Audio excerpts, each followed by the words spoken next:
Hola, bienvenido al canal. En este vídeo quiero hablarte sobre si el suelo de un huerto debe ser más bien fúngico, es decir, dominado por los hongos, más bien bacteriano y sobre todo sobre si he cambiado de idea respecto a unos vídeos que hice sobre este mismo tema hace unos años. Y es que hace poco hemos hecho un par de vídeos que han suscitado justamente esa pregunta entre nuestros seguidores, si habíamos cambiado de opinión.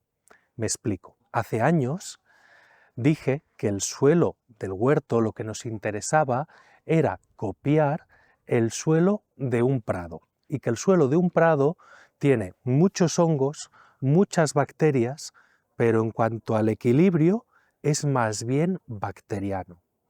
Es un poco, digamos, balanceado hacia las bacterias. Y dije más cosas en ese vídeo. Dije, por ejemplo, y cosas que igual resultaron un poco polémicas. Dije, por ejemplo, que no nos convenía utilizar acolchado de madera en el huerto, porque ese acolchado de madera provoca dos cosas. Por un lado, que si la madera queda enterrada, podamos perder nitrógeno que se gasta en descomponer esa materia orgánica en forma de lignina. No voy a entrar en detalles sobre todo esto, pero eso fue lo que dije. Y luego también que si generábamos tanta predominancia fúngica, lo que íbamos a conseguir es una microacidificación muy localizada que iba a dificultar que las bacterias nitrificantes, que son muy sensibles al cambio de pH, proliferen. Y en nuestros bancales necesitamos, más que en otros lugares, esas bacterias nitrificantes. Bueno, ¿cómo ha quedado toda esa visión hoy en día, con todo lo que vamos aprendiendo?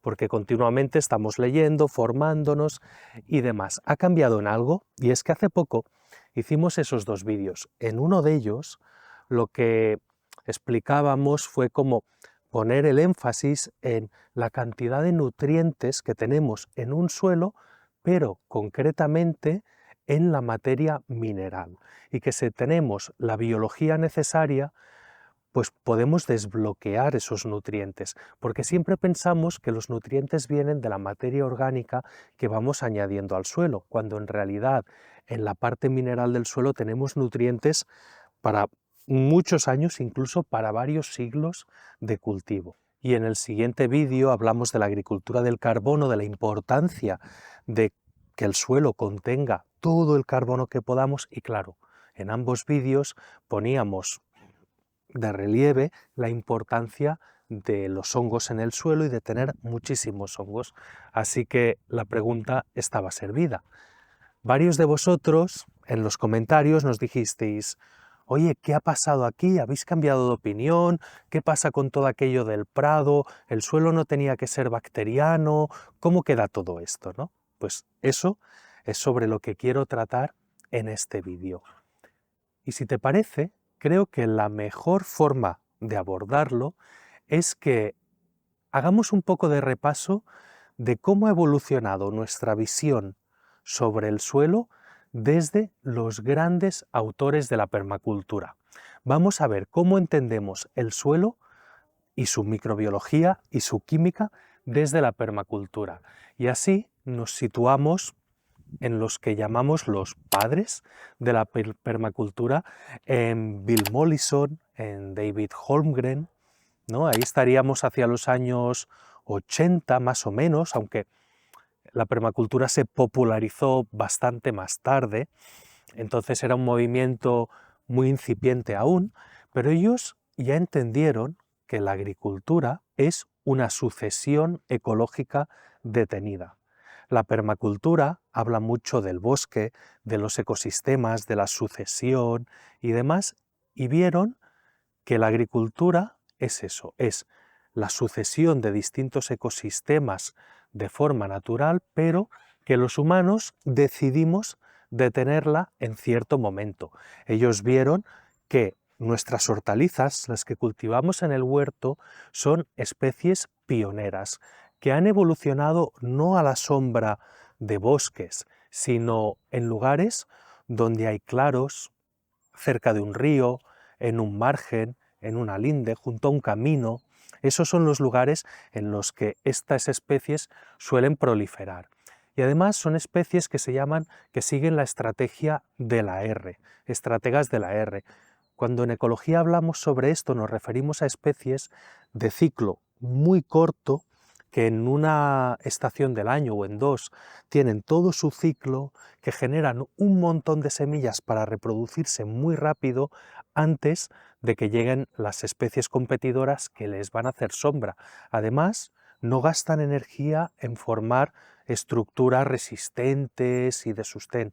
Son básicamente hierbas, plantas bajas, sin grandes estructuras de madera, de leña.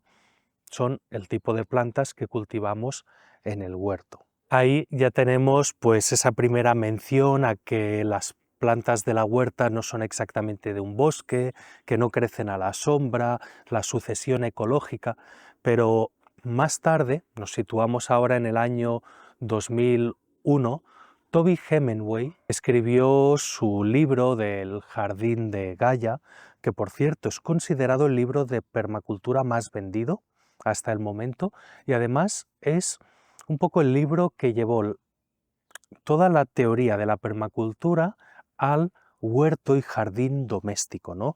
Lleva la permacultura de la granja a la pequeña casa, por así decirlo. Bueno, pues él dice cosas muy interesantes.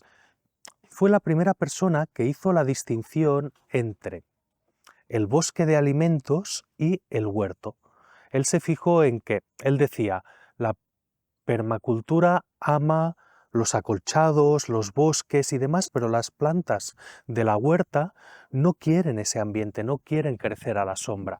Por lo tanto, necesitamos un lugar que imite el prado, la pradera, que es predominantemente bacteriana, para cultivar nuestra huerta anual. Y luego, un espacio tipo bosque de alimentos, donde cultivar plantas perennes separadas con un suelo más parecido al de un bosque, con un ciclo de nutrientes más lento y demás. Esta fue la persona que hizo esa primera distinción. Luego pasan unos años y nos situamos en 2005. Y aquí tenemos otro autor que sigue en la misma línea, ahondando en lo mismo, pero aportando un gran rigor científico, es Dave Jake, y que aporta una obra en dos volúmenes, el Edible Forest Gardens, creo que recordar que se llama, y bueno, es una obra maestra de la microbiología y la bioquímica del suelo, porque él reinterpreta la sucesión ecológica desde el punto de vista de la microbiología que se da en el suelo. Él lo que viene a decir es que entre el suelo desnudo de un lugar que ha sido profundamente perturbado y en el que se ha eliminado toda vegetación y el bosque maduro, o el bosque, digamos, existe lo que él llama los prados permanentes, que son lugares en los que estas plantas se darían muy bien y que está dominado, o hay muchos hongos, hay muchas bacterias, pero es ligeramente más bacteriano. Vuelve a fijarse en ese ciclado rápido de nutrientes, sobre todo de nitrógeno, para aportar las bacterias, aportarlo en forma de nitratos, que son los que necesitan las plantas que quieren hacer hojas verdes rápidamente. Vuelve a ahondar en esta misma ruta bioquímica. Y por otro lado, también lo que dice, muy importante, es que si a ese sistema se le añade madera, lo que hacemos es avanzar en la sucesión y llevar ese sistema hacia el sistema de un bosque. Bueno, yo he decidido como hacer esta revisión de tres grandes autores de la permacultura en tres momentos distintos que apuntan en esa dirección, en la dirección en la que yo defendía en el vídeo anterior, en los vídeos anteriores, y que además podría hablarte de otros autores y podría mencionar también algunos más modernos, luego pasaremos por ahí. Pero lo que ahora quiero decirte es que estos autores tenían razón en que las plantas de huerta son especies pioneras, en que quieren vivir en espacios abiertos, que les toque el sol, no bajo los árboles.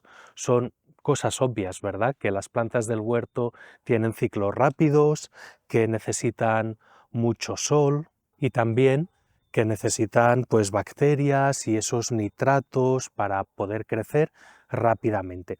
Todo esto es cierto, pero entonces, ¿qué es lo que se dejaron por ver? ¿No? Porque yo no creo que se estén equivocando. De hecho, todo lo que afirman son verdades como templos, o prácticamente todo. Pero sí que hay alguna cosa que podemos hoy en día precisar mucho más. Y es, por ejemplo, que todos estos autores, y yo también me incluyo porque yo hasta hace no tanto tenía esa misma visión, asimilaban o emparentaban o asemejaban el suelo fúngico al suelo de bosque y el suelo de bosque a un suelo ligeramente ácido. Entonces, ¿qué es lo que sucede aquí? En la naturaleza, la mayoría de veces, cuando vamos a buscar un suelo fúngico, nos encontramos con un ecosistema de bosque. Y ese ecosistema tiene varias condiciones, no solo esos microorganismos en el suelo, sino que hay sombra, que hay especies leñosas, que hay toda una serie de características. Pero ¿existe algún ecosistema con suelo fúngico y que no sea un bosque? Pues sí, pero no es tan común. Hemos tenido que indagar bastante para encontrarlo. De hecho, David Johnson, el profesor Johnson, del que ya te he hablado varias veces, de la Universidad de Nuevo México, ha investigado todo esto en profundidad y ha encontrado que lo que llaman las praderas de hierbas altas, que es un ecosistema en los que hay en Estados Unidos, muy concretos, son unos pastizales, unas praderas con unas especies herbáceas altísimas que pueden superar los 2 y 3 metros de altura, son extremadamente productivos y, oh sorpresa, es un prado y tiene suelo fúngico. Entonces, aquí ya empezamos a ver algo distinto.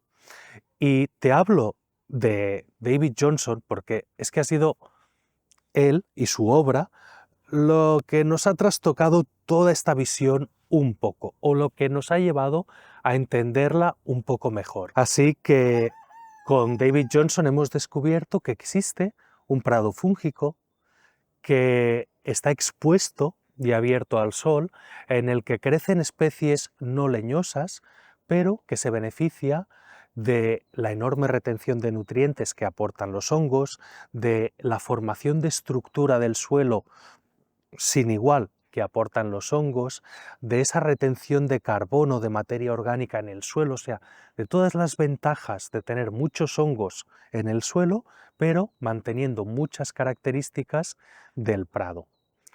Pero si te parece, antes de llegar a Johnson, tenemos un escalón entre medio que me gustaría remarcarte, y es el de la doctora Elaine Ingham, ¿no?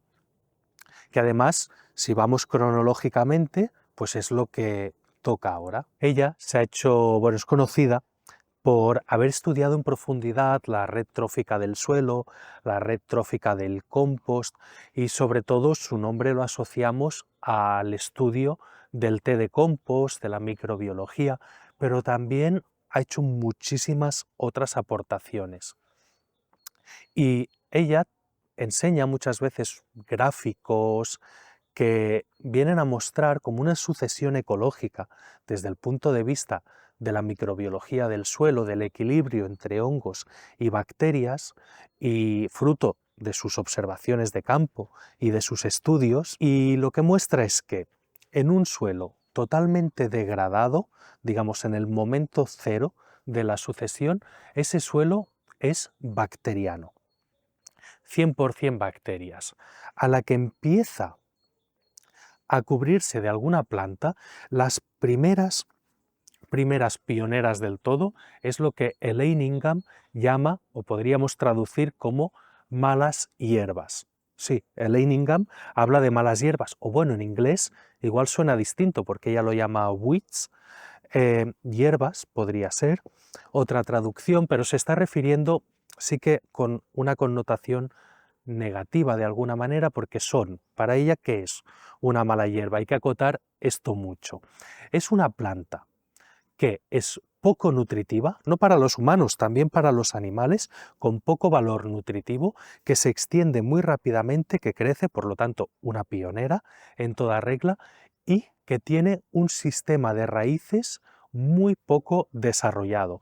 Como obtiene pocos nutrientes del suelo, pues es poco nutritiva. Y hay muy poquitas de estas. O sea, lo que comúnmente se entiende como mala hierba, ella no es lo que llama mala hierba. Hay que hacer esta distinción.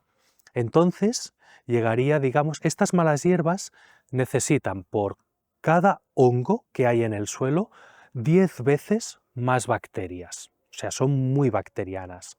Luego tendríamos el siguiente estado, en el que tenemos ya el primer pastizal más emergente, pero ahí también sitúa las brasicáceas, como estas mostazas que tengo aquí en el suelo junto a mí. Este tipo de plantas, ella dice que también son muy bacterianas, necesitan más bien bacterias, y lo que quieren es, por cada hongo que hay en el suelo, 3 veces más bacteria. De ahí seguimos evolucionando hacia ya un pasto más formado o incluso lo que entendemos como las plantas verdes, las acelgas, los hinojos, por ejemplo, las espinacas, todas esas plantas ya necesitan más hongos, ¿eh? Cada vez en la sucesión vamos incrementando los hongos. Por cada bacteria, 0,75 hongos, casi rozando el equilibrio. Y el equilibrio de iguales, de una bacteria, un hongo, lo tenemos en patatas, maíz, tomates, berenjenas, todas estas plantas incluso leguminosas, todas estas plantas de huerta, más de fruto, de raíces, ahí ya tenemos uno a uno bacterias y hongos. Entonces, si cogemos este conjunto, podríamos decir que Lane Ingham también, aunque valora muy bien los hongos, aunque tienen que estar en el suelo, aunque aportan enormes cualidades, sí que entiende que la huerta en el conjunto, como una huerta doméstica, necesita un equilibrio entre hongos y bacterias o ligeramente un poquito más de bacterias que de hongos. En general, a partir de ahí vamos avanzando y tendríamos pues arbustos tipo viñedo, por ejemplo, un poquito más de hongos, frutales, pues ya un suelo mucho más fúngico, o el bosque de coníferas totalmente maduro ya es un bosque pues que se puede ir a una bacteria por cada 100 hongos, 1000 hongos, 5000, 50.000, los más longevos del mundo, o sea, va aumentando la proporción de hongos. Y todo esto incluso seguía funcionando bien. Los vídeos que yo hice también me basaba en el Leiningham. Pero entonces, como te decía, llegó Johnson, el doctor Johnson, y su sistema BEAM, B-E-A-M, ¿no? Que es un sistema de alto rendimiento agrícola. Él se fijó en esas praderas y dijo, vamos a ver qué pasa con esto de los hongos. Vamos a aumentar en el suelo la proporción de hongos, y lo llegó a llevar hasta 5 veces más hongos que bacterias. Es decir, el suelo de un bosque, pero con exposición solar, no a la sombra de otras especies, y donde el nitrógeno tampoco fuera limitante. Y sobre todo, con una microbiología, es decir, el total de números de ambos, no solo la proporción, debía ser altísima.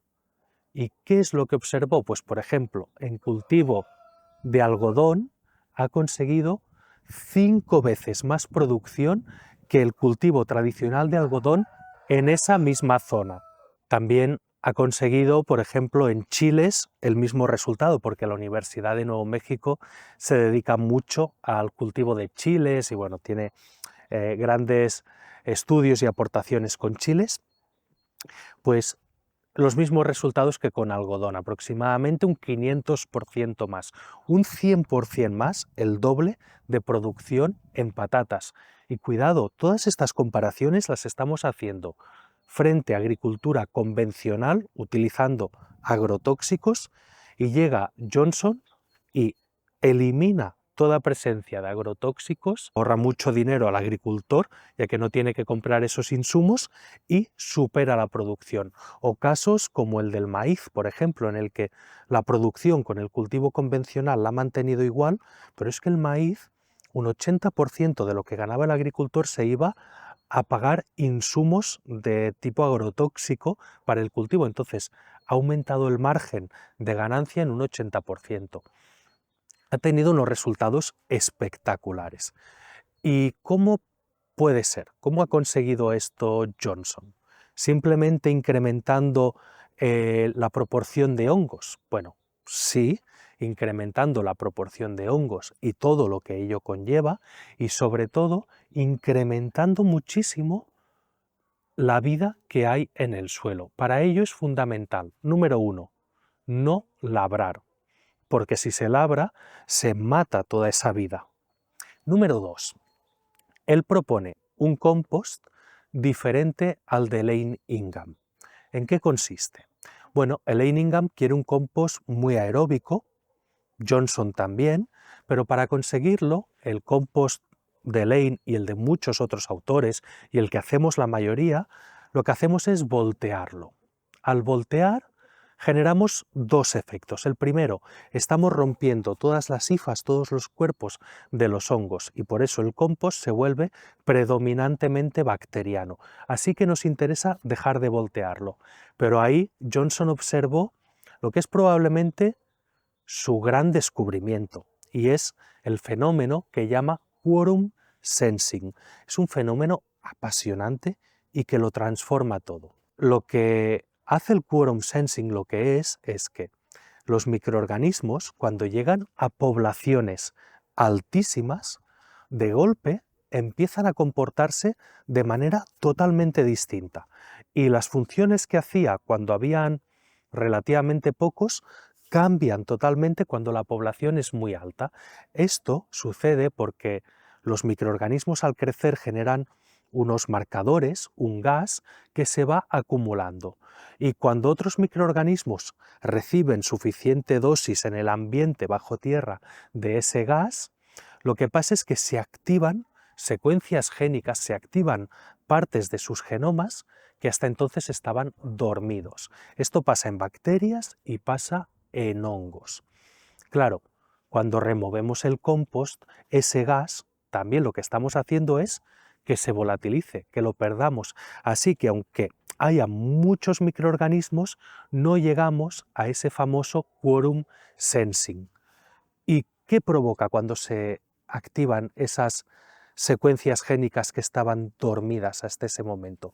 Pues muchas cosas. Por ejemplo, que la bacteria que no fijaba nitrógeno, de golpe, cuando hay muchas de esas bacterias, empieza a fijar nitrógeno.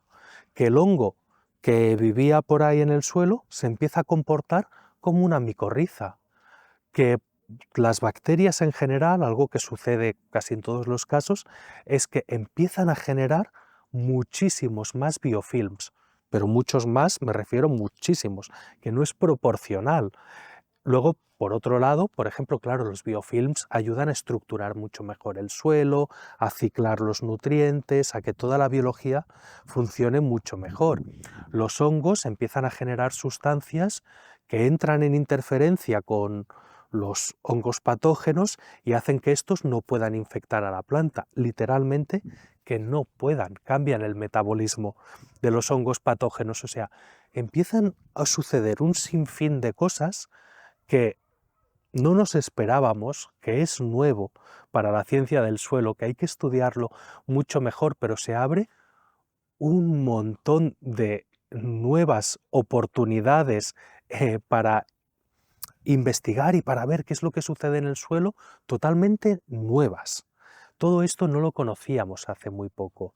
Entonces, la microbiología del suelo, cuando estamos hablando de suelos extremadamente vivos, cambia radicalmente. Las cosas ya no funcionan igual. Por eso Johnson ha cambiado tanto el paradigma. Entonces, ¿cómo queda a la práctica todo esto? Bueno, yo cuando te hablaba en los anteriores vídeos de que no queremos tantos hongos en el suelo como si pusiéramos madera, para entendernos, yo me estaba refiriendo a un tipo de hongos que son los saprófitos, los que descomponen esa madera en el suelo.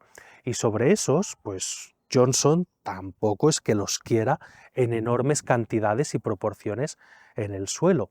Por eso, él lo que hace es compostar esa madera. Tampoco la va a aportar al bancal directamente, sino que su compost es un compost que inicialmente tiene mucha madera, pero cuando la aplica al suelo, esa madera ya está descompuesta, ya está humificada. Es un compost que hace él con un reactor especial, que en futuros vídeos podemos hacerlo y así te enseñamos cómo funciona, es muy interesante, pero básicamente ese compost pasa por una fase en que se forman muchos saprófitos, pero cuando ha madurado es un compost rico en micorrizas, en tricodermas, en Beauveria bassiana, en hongos que nos interesan mucho en el suelo y no tanto en esos saprófitos que sí que gastarían más nitrógeno que otros hongos. Bueno, aparte de eso, ¿cómo llevamos a la práctica todo esto? Pues, aunque mi visión sobre si un suelo debe ser más bacteriano o más fúngico ha cambiado, a la práctica, cómo conseguirlo o qué hacer en los bancales no ha cambiado tanto. Yo no añadiría acolchado de madera, eso lo mantengo. ¿Por qué? Porque la madera enterrada nos va a gastar una parte de nitrógeno que la queremos en el suelo y además va a potenciar mucho los saprófitos. Si la ponemos en superficie, es cierto que eso del secuestro de nitrógeno funciona distinto, pero es que irremediablemente si la tenemos de acolchado en un bancal vamos a acabar metiéndola dentro. Por eso es mejor que los trozos grandes de madera los tengamos fuera del bancal, en los pasillos. Este bancal, por ejemplo, es un buen ejemplo de esto que te estoy explicando. Este material que ves aquí tan oscuro, esto que parece tierra, que es humus ya, y que huele maravillosamente a bosque, todo esto originariamente era madera. ¿De dónde viene? Esto es una empresa que se dedica a vender leña, a cortar leña. Le pedimos, Mireia y yo, que nos recogiera todos los restos del suelo, los empacara en bolsas y nos los trajera. Eran unos restos que han pasado varios años en el suelo, que ya estaban muy descompuestos, y nosotros, una vez nos lo metió en bolsas grandes, en big bags, lo hemos dejado 1 año y medio, casi 2 años, que acabara de madurar bien aquí. De todas maneras, la capa superior, algún borde y tal, pues aún tenía restos de madera visibles, que son estos, y hemos intentado irlos quitando, pero la inmensa mayoría del material es que tiene una pinta buenísima. Además, por si existiera algo de robo de nitrógeno, esto es un poco pruebas que hacemos, ¿no? Lo hemos puesto sobre la capa de acolchado anterior que teníamos, que es, como ves, esto es lo que hay debajo, ¿eh? Por todas partes, debajo hay una capa de lana de oveja. La lana de oveja es nitrógeno, así que si nos quedan algunos trozos de madera, como este, que es un trocito de madera bastante grande que se ha colado, bueno, pues va a coger nitrógeno de lo que hay debajo, que es la lana de oveja. Y así, pues vamos adaptando estas cosas que conocemos a nuestros bancales. Básicamente yo lo que haría es seguir aportando la madera, la corteza, los chips de ramas, todo eso. Si tienes bancales elevados, a los caminos, es ideal. En nuestro caso también estamos aportando últimamente bastante heno, porque el heno es muy rico en protozoos y ya hicimos un vídeo explicando también por qué nos interesa, tiene que ver con la red trófica del suelo. Cuando pasamos de sucesión, al principio tenemos muchas bacterias, hongos, pero luego queremos aportar depredadores al sistema, pues lo hacemos con este heno. Pero bueno, de cara a los hongos y bacterias, yo lo que haría es eso, seguir igual en el bancal, seguir igual en los pasillos, y el compost, hacer compost con madera, compost que intentemos no voltear mediante alguna técnica. También Raúl el Lombricero enseña técnicas para no voltear, pero en futuros vídeos pues os enseñaremos también cómo gestionar ese tipo de compost. Y sí que añadiría, pues haría ese compost muy fúngico para ir añadiéndolo a los bancales. Y esencial, lo más importante de todo, no aplicar tóxicos, porque si no los hongos son los más sensibles a los tóxicos, ningún tipo de tóxico en el suelo. Y segundo, súper importante, no labrar. Si mantenemos esto, podemos ir incrementando el número de hongos en el suelo hasta cantidades muy superiores. Y además, si te interesa todo esto, te enseñaremos a hacer el compost, te enseñaremos cómo ver los hongos en el suelo, cómo calcular las proporciones. Todo eso van a ser vídeos que van a ir llegando a la Tanina en el futuro. Así que, si aún no lo has hecho, suscríbete al canal para estar informado. Si este vídeo te ha gustado, dale al like, compártelo, haznoslo saber. Pon algún comentario abajo y así podremos leer vuestro feedback y nos vemos en el siguiente vídeo.